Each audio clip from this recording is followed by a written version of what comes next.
Welcome back to the On Deck Circle Podcast. I am your host, Nick Zaniboni, aka The Italian Breakfast. I am with my co-host, Jason Beckner. How are you today, Jason? What up, Nick? We're finally starting to get some nice weather here. Dude, it's been great. All right, cold open question of the week. I'm doing an audible here. Okay. Do you wear button-up like shirts in the summer? Yes. Like not like the polo, the full button. Yes. How many buttons are unbuttoned on a Friday night? Ready, set, go.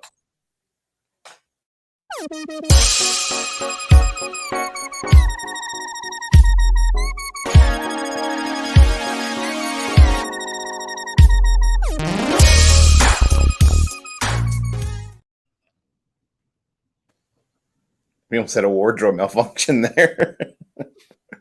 So I'm a conservative man. I'm like 2-button max. So this is like your. Sorry, 3. So like there's a top one, right? If you're wearing a tie, then there's one below that, and then maybe that third one, like maybe. And I'm an undershirt guy. Like I wear like a white, undershirt. Yeah. Okay. So a thing that I learned in South Carolina is the more I would drink, the more it would just slowly become more of a thing. So we'll see what happens later tonight. Who knows? If this show gets crazy, Jason, we might need to put a mature audience thing before the show begins. Yeah, I'd be like, this is intended for mature audiences only. Exactly. I do have another question just because I had the audible. I'm turning 30 in 2 days. Whoa, big one. Wait, no, Thursday. 3 days. 3 days. Do you have any advice as like an old guy? What do I do? Yeah, I mean, it's funny you bring that up because lately I've been feeling the oldness, I guess, as you want to say it. You know how they say like midlife crisis and things like that? Like you always think that maybe something made up, but yeah, is it? I feel like I might be creeping into that area. It's not like I'm going to go out and buy a motorcycle, but like you look back and like, man, that was so fun doing those things. So I feel like the only advice I could give you is keep doing cool shit. Take those vacations, take that PTO time, do things that you want to do because in 10 years, 15 years, you might be like, damn, I want to be able to be young again and do fun things. Do that before children is what you're Yes. Yeah. Children will change your whole outlook on life. You'll be spending your Saturday and Sunday mornings at a Little League field instead of at brunch, sipping bottomless mimosas. I'm more of a Bloody Mary guy, but yeah. Oh, well, that works too. Yeah. All right, Jason, I guess we should talk about some baseball, but I think you have some to talk about before we actually talk about of our podcast. You got a question for me. I got a question for you. Are the Celtics dead? Define dead. Do you know what's going to happen, Jason? They're going to win tomorrow just to piss me off. I just want it to be over because if they win tomorrow, the next game's on my birthday. And I just don't want to have to deal with that. And like, I'm fully aware that I care too much, but like they ruined my day. Like when last night, I waited all day. I planned my day around this 8:30 event. And then the first half, they come out so flat and it's so disheartening. And not only that, I'm also like financially invested because I'm a season ticket holder. And like, if they win tomorrow, my card gets charged $150 like that. As soon as the buzzer rings, $150 is gone because they're like, you're going to game 5. And around here, fans are so upset. I'm not going to be able to sell those tickets. I might be able to sell them, but not for like market, like to make money off of it. Yeah. So I'm not fucking going. It's interesting you say that because as a Cubs season ticket holder, you have to pay for when they were making the playoffs. Yeah. Up front, every single home game ahead of time. Yeah. And then you get it back. If they didn't make it, if they didn't make it that far, you would just get put towards next year's tickets. Yep. Yeah. It's different for the Celtics, which I'm very grateful for because I would be so mad. Like last year they made it to the finals, so I guess that doesn't really matter. But like the COVID year, We paid for the whole year already, and then they didn't play. So then I just like it. Then I pushed it, but dude, I can't. I'm so angry, and like it's just I hurt because I love them. I love Jason Tatum. I love Jaylen Brown. I need them both to be happy. I need them both to be in Boston forever, because if they're not, then I don't have anything to live for, Jason. Yeah, I've been watching the games, and I can kind of join in your sorrow because seeing the former Chicago Bull, Jimmy Butler, dude, he's so good. Just become like what he is now. And meanwhile, we're over here giving max contracts to Zach LaVine, who's just not it. You know what I mean? Like to see Jimmy Butler doing what he's doing and see that we gave him away for Zach LaVine, and we still have Zach LaVine, so it's not like we weren't going to pay Jimmy Butler. So it's demoralizing to seeing what he's become. And then at least we're not Philly. The both of us are not Philly. This is a good point. Good point. We picked Tobias Harris over. Have you seen that clip? He's leaving a game against Philly, and he's in the tunnel. He just goes, "You picked Tobias Harris over me?" He just like took to them. He's such a good guy. I love Jimmy Butler and love and respect Jimmy Butler. All right. Well, hopefully, I don't know. I guess maybe not. Hopefully they lose. Just like a hurt horse. Just gotta. Yeah, put him out of the misery. For now.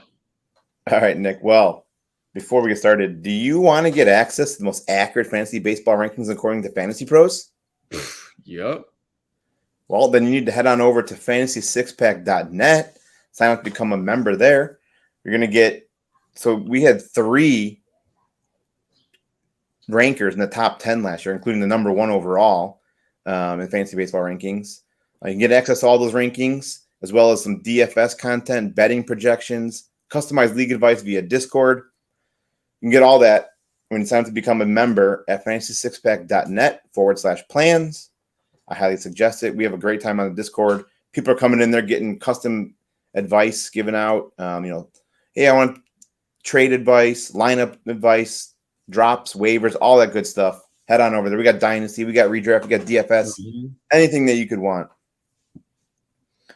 But this week, I felt like, about a month and a half in, might be time to start looking at some of the, how these prospects are, producing. We've seen a few call-ups.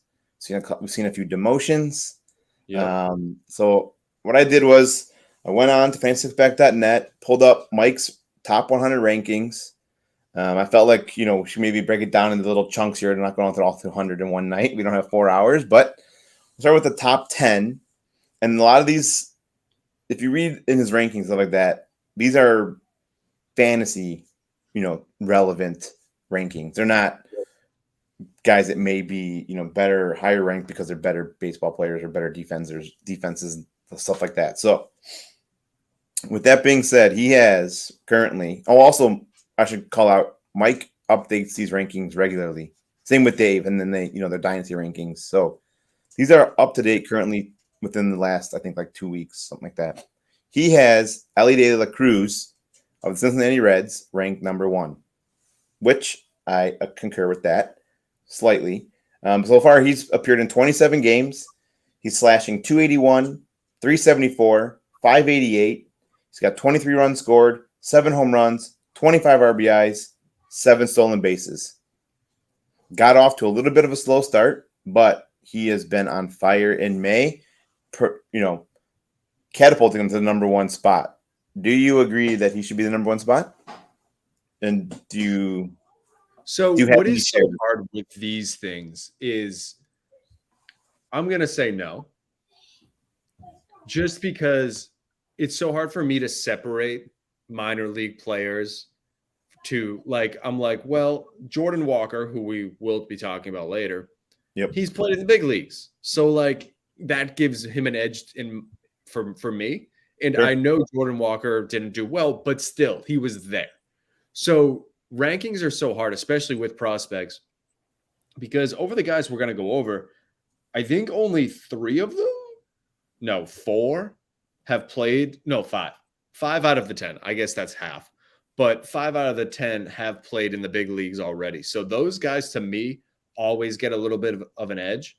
Yep. I also disagree with his second prospect, so we can talk about that later. But what do you think, Jason? You said that you kind of agree. What do you mean by that?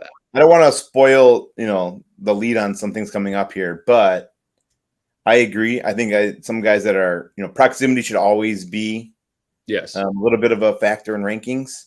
I'm not a huge ranking guy. I'm not good at those kind of things, but Jordan Walker has been in the majors, so he might get a slight edge too. However, Elly De La Cruz, as young as he is, I feel like is still going to make his debut at some point this season. He almost has to. Yes, he has to. Especially when they already brought up Matt McClain. So, they're being aggressive for some reason. But yeah. Well, I think we talked about it briefly last week too, about how they're just like a log jam on the infield for Cincinnati on the left-hand side over there. So it'll be interesting to see what happens with him. But if he's not one, he should be like 1A or 2, 1A, 1B, or number 2. Elly De La Cruz is definitely going to be a superstar. Still super young too, so tons of development to happen. Crazy. So yeah, I know you kind of hinted on a little bit. So with number 2, he has Grayson Rodriguez. I hesitated to put on some of these guys because he is about to graduate. Grayson Rodriguez is. I think he might do it, but obviously 2 more starts for sure, possibly 1 more start. But he's now he's made 9 appearances, 42 innings pitched, 6.21 ERA, a 1.64 WHIP, 50 strikeouts to 18 walks. The walks are a little concerning. He's walking 10% of batters he's faced. He's got a decent CSW at 26%. However, we have seen some struggles with Grayson Rodriguez. He's had, out of those starts, only really 1 good start, and they are also limiting his innings pitched. He's never gone more than 5 innings in a start. That's obviously by design. There's, again, bringing him along slowly. He was the number 1 pitching prospect coming in to this year. He got hurt last year, so they want to ease him in. But the growing pains and the struggles are real for Grayson Rodriguez. Are you concerned with Grayson Rodriguez, or are you just chalking this up to growing pains? A pitching prospect should not be in the top 10 of any fantasy prospect list. So in general, again, I would put Jordan Walker ahead of him. I love, however, that the Orioles are letting him struggle, because that's the only way. The Orioles are good, relatively speaking. And I love when teams let players go through the highs and the lows. I've seen it this year with Tristan Casas, and it's been going well, because if you let a guy play through the struggles, he's going to find the end of the tunnel. And it's important for the player to struggle, because then they understand that nothing's promised, you blah, blah, blah, all that stuff. In the end, Grayson Rodriguez is going to be a good to great MLB pitcher.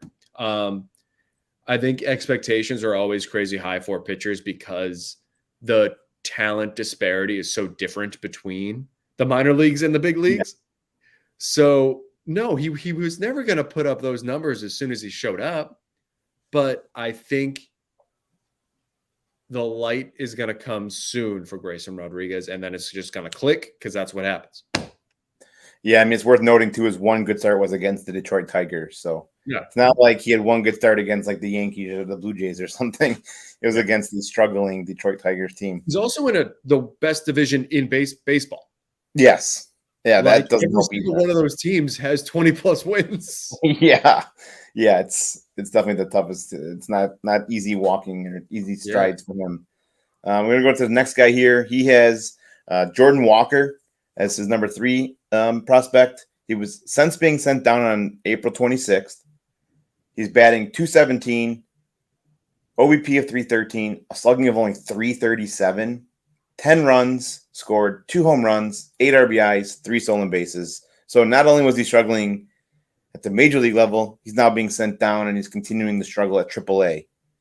How concerned are you on Jordan Walker? And was Jordan Walker your rookie of the year pick? I can't remember. No, I'm not a chalky guy. I don't think I went there. I don't remember who I picked. I will have to go back and look at that. Okay. Yeah. I think we just talked about he was chalk. I don't think you picked him. Concerned? I don't know. Again, he was somebody that I don't want to say came out of nowhere, but last year was his gigantic breakout, where people were like, oh my God, this is Jesus Christ as a baseball player. But we've seen this year, the guys that we thought were going to be awesome, and Jared Kelenic, and he's starting to figure it out. Yep. Jaron Duran figuring it out. I think cream always rises to the top. You just need to let them struggle, which I feel shitty for saying this because that's just like what I'm going to say for the next guy too. Yeah. But like, you just need to let them struggle, let them figure it out. And if they're the player that you've developed and the player that you think you know, then they're going to be good. But if he's not, he's not. And then you're just like, okay, it's just Dylan Carlson. Like, they have, maybe it's just a Cardinals thing. Are they just not good at develop? Like, right. All these guys, like, they let Randy Arozarena go, and he's a stud. Like, at some point, you just have to look at the organization and being like, maybe it's them and not the player. Maybe Jordan Walker wasn't supposed to be that good. We just thought he was. Yeah, they've definitely had a little bit of a hiccup on their developments. I feel like St. Louis has always been that team where it's like they get a guy that you never heard of come up and, excel, where like they're can't miss guys. Yeah.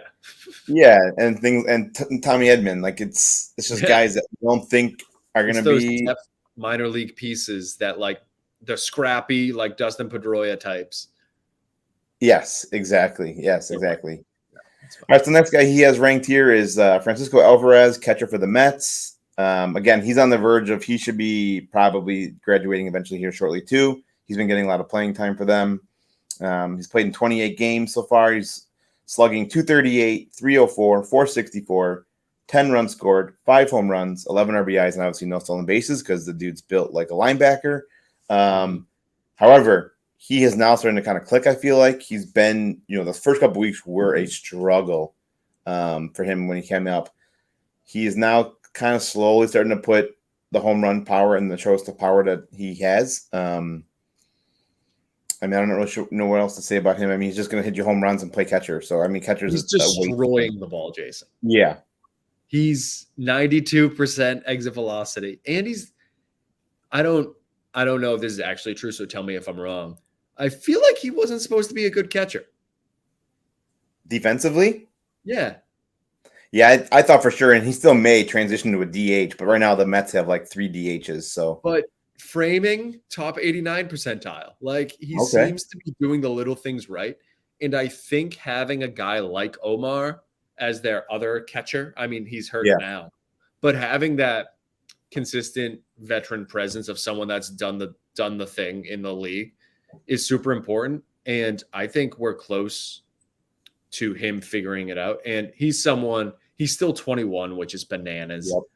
And I've been trying to trade for him all week in one of my leagues. I haven't been able to, but I think he's going to be a guy for the next, like, unfortunately, I'm just going to be like, he's going to be Salvador Perez, which is entirely possible, but maybe just like not strike out as much, maybe hit for a little bit average. Yeah, for sure. Next guy here, he has, I think someone might have a word about him, but Marcelo Mayer, shortstop for the Boston Red Sox. He's been appeared in 29 games. He's batting, slashing 308, 387, 533, 15 runs scored, 5 home runs, 13 RBIs, and 4 stolen bases. What? The fucking nose is what gets me every time. What are your thoughts? Tell us as a homer, take out as much bias as you can. Is Marcelo Mayer worth the hype and the draft capital that he got? All right, just name me some major leaguers, and I'll tell you I'll tell you if he's going to be better than them. Go. Like a shortstop, talking, right? Or just anybody? Sure. Or if I would trade the major leaguer for Mayer in Dynasty Baseball, that's also fine. Dansby Swanson. Yep. Xander Bogaerts. Yep. I'm trying to think of some guys that might be like in that range. Orlando, Anthony Volpe. Yep. Orlando Arcia. Yeah. Brandon Crawford. Yep. Gleyber Torres. Yep. Bo Bichette. No. That's where I probably should have said no to Gleyber too, but he is a Yankee, so right. I am incredibly excited about him. The best part about it is the way we got him was we just played bad during that fake season. So like it didn't really matter. And he fell to, which was even better because he was like the 1-1 guy. And I think we got him at 6. I think we're going to see a promotion to AA soon. And that'd be super exciting because I might be able to like make a trip up to Portland to go see him, which might be like a cool little trip for me. I'm excited about him. The Red Sox the vibes are very good right now for the Red Sox. Everything seems to be going well. The minor leaguers have been doing great, including Marcelo Mayer. I think that's all I can do because my eyes, dude, I can't do this. Imagine if I was on drugs with this thing on. That was a great appearance by the luchador, the Red Sox luchador. I think you nailed it on the head. We'll go on to the next guy here, and that is Jackson Holliday, shortstop for the Baltimore Orioles. The number one prospect going into next season, yes. Okay. He's slashing 395, 505, slugging 724, 21 home runs, 4 home runs, 20 RBIs, and 8 stolen bases. I think it's time for him to be promoted. He's been absolutely dominating this year. If you look at it, you can't really compare him, but he's always going to be compared to Drew Jones, supposedly the consensus number 1 pick coming into the draft. Orioles were like, no, we want Jackson Holliday. And right now, he's making them look like geniuses. Yeah. To me, this guy is the only thing that's, I think, pushing him down the list right now for me, because he should be 1 or 2 for me. Because obviously Grayson, Walker, Alvarez, they're all going to about to graduate. Yep. I would bump Jackson Holliday to at least 2 and arguably number 1 if it wasn't for the proximity. Because obviously he's not going to be – he's still so young. He's still a year or 2 away at least. But he's proving and looking like he was the right choice at number 1 overall by far. Yeah, he's a guy. He was going to be a superstar. Probably – I don't want to say as good as his dad because his dad, I think, won an MVP. But – I think his dad did win. He did that. They did, right? He did? Yeah. I think. Yeah. His dad was so good. He was like sneaky, like very good at baseball. Yeah. And that pains me because he was a Cardinal for a few years. But yeah, I think to me, Jackson Holliday, obviously he was probably everyone's 1-1, maybe 1-2 in this year's first year player draft, aside from depends like on when you had it. Because that helium hit kind of like February, right? Maybe late January. Once people start being like, there was like a week where just like the industry people on Twitter were just like, Jackson's really that 1-1 guy. Everyone, yep. And do you want to know it sucks? I had 1-1 in my home dynasty league. Totally drafted Drew Jones, but I traded Drew Jones for Marcelo Mayer. Yeah, you weren't alone. I mean, there's a lot of people taking Drew Jones as the 1-1.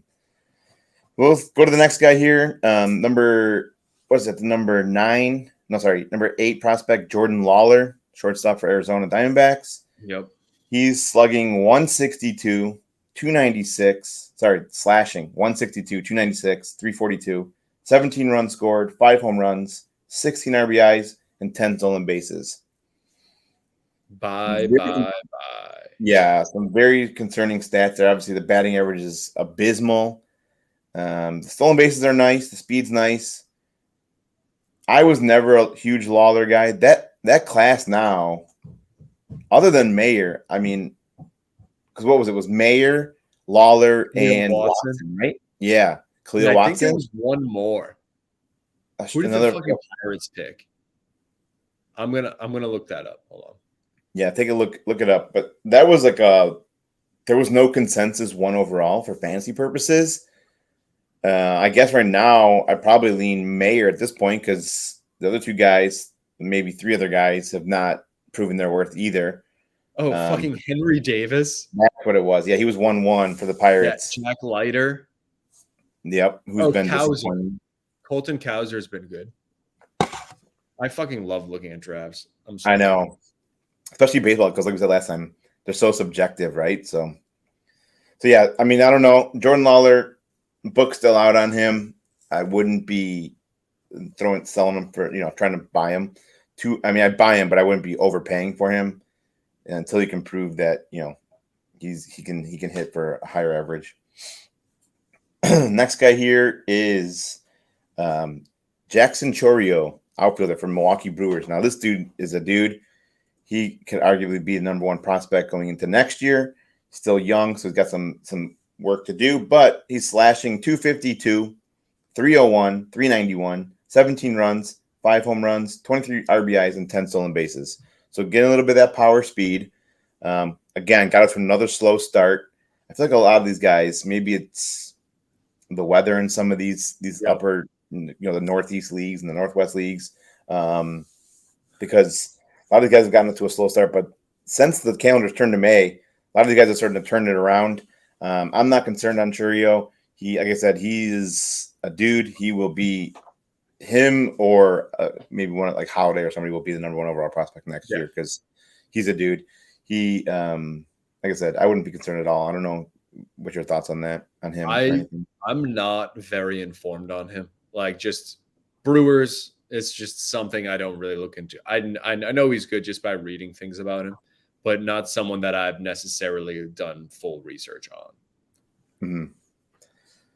All right. Well, the next guy here we have is, again, another one that's it's already made his debut. That's Eury Perez, the starting pitcher for the Marlins. Yep.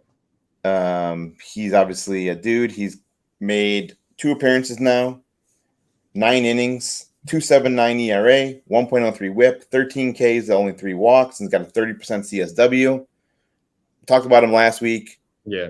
He's going to be a stud. Yep. There's nothing more really to talk about him. He'll be graduating soon. He'll be off this list in a couple more weeks. I don't, unless for some reason he just goes off the rails, he'll be in that rotation for a while for Miami. So he'll graduate soon. And then rounding out the top 10 is Marco Luciano. I feel like this guy is just, I don't know. Yeah, is he good again? He's been on these lists forever. I'm not a Luciano guy, never have been. No. Currently, he's only appeared in 15 games, but he's only slashing 176, 288, 471, 9 runs scored, 4 home runs, 8 RBIs, only 1 stolen base. Again, like I said before, he's been on these lists for a few years now. I've never been a Luciano fan. I just don't see what other people see as far as, I don't have a ton of video on him, but just based off of like the advanced stats and the counting stats, I just have never been a Luciano guy. Some people, like I said, have him in the top 10. I don't think he'll ever be anything more than just a. Do you have the list with like in front of you? Because I just want to throw a name out to you that I feel like is missing, and I just want to know where he's at. The full list? No, I don't. But I can pull it up here in 1 second. Okay. There's also a guy I need to ask you about because this is me just being stupid and not doing as much research as I should be doing for someone that's so invested in fantasy baseball. Evan Carter, who is he? Is first baseman or outfielder for Texas. Yeah. But like he's randomly got like very good. Yep. And the name that I thought was missing out of that list is James Wood. Yes, I agree. I love James Wood. Yeah, I know we've talked about James Wood before. I have many shares of James Wood. Yeah. He should be at least in the top 10, if not top 15. I can tell you where he has both of these guys at. Thank you. All right. So James Wood, he has He's be like 20. He has 20. What? Oh, Get out of here. Yep. And then he has, who were the other ones we were looking for? Evan Carter. He's going to be like 56. Nope. 21. Back to back. Woods and Carter are 20 and 21 back to back. Wow. Okay. I learned something today. All right, so that's the top 10. Like I said, I don't know, depending on what kind of news and stuff that comes out next few weeks, we might just keep rattling through this top 100 to see kind of like, I feel like the 1 month or so, there's a lot of movement as far as prospect rankings go, right? Some guys are just struggling bad, and if they were struggling last year, then a lot of movement. But it wouldn't be an episode of On Deck Check without a little down on the farm. The Dave voice still always just throws me off. Me too. All right, well, I got a guy this week Not a deep cut at all. Top 100 most places, but I feel like he should be talked about because I don't think he's getting talked about enough or getting the respect that he deserves. That's Andrew Abbott, starting pitcher for the Cincinnati Reds. Lefty, currently at AAA. He's moved very quickly. Obviously, he was a college arm, got drafted in the second round of 2021. So far this year, he's got 5 games started. He's got an 88% left on base rate. He's got a 35% K rate and a 25% K minus walk rate. Still walking a little bit too many batters right now. But in his first 3 starts this year, electric. He had 36 strikeouts, including a start where he went 6 innings pitched, 14 strikeouts, 0 walks, and only 2 hits. Wow. His fastball, curveball, and slider are a bit all above average offerings. The velo isn't going to be overpowering. He's not going to be reaching top 90s, but he's got a lot of movement on the pitches, late movement on the fastball. There's a little bit of deception in his delivery. Again, with him moving so quickly and him being a college arm, the only difference right now is he was a reliever mostly at Virginia. Yeah.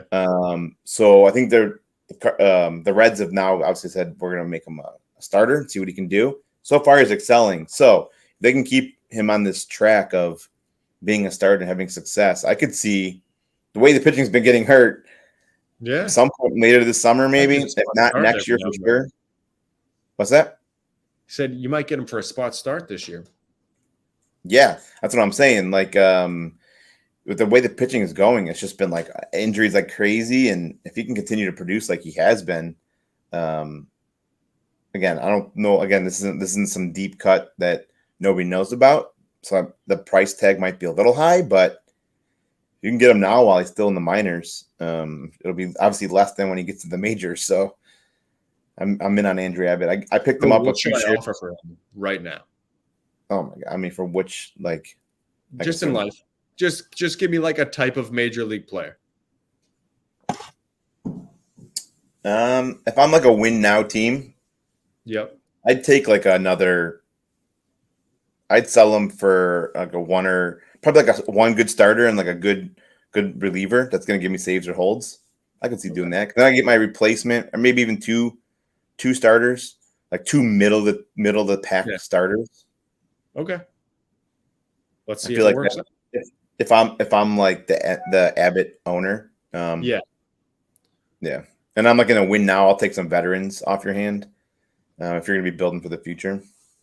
All right, thank you for that, Jason. I've never heard of that guy, so I'll see. I guess maybe it's a little bit deep cut, but yeah he was outside the top 100. But I think some guys have been graduating, so he's getting pushed up. And then obviously that stretch at the beginning of the year, catapulting him up some lists too. So he's starting to get a little bit more recognition. But before this year, I don't think he was getting much recognition because again, he was only drafted in 2021, and he was a reliever for most of his years at college at Virginia. So makes sense. All right, Nick. Well, that's going to do it for this week. Unless you have any other parting news to say. No, man. The next time you'll see me, I'll be a graduated. Oh, I'll have to change my name. I'll put Nick Z MBA looking for work, and then you can maybe. There we go. Maybe we're gonna have MBA on the show next week. Yeah, I'll just show up with a briefcase. There you go. It'll be my new gimmick. Old man with a briefcase. Yeah, that's me. Can't wait. All right, Nick. Talk to you next week.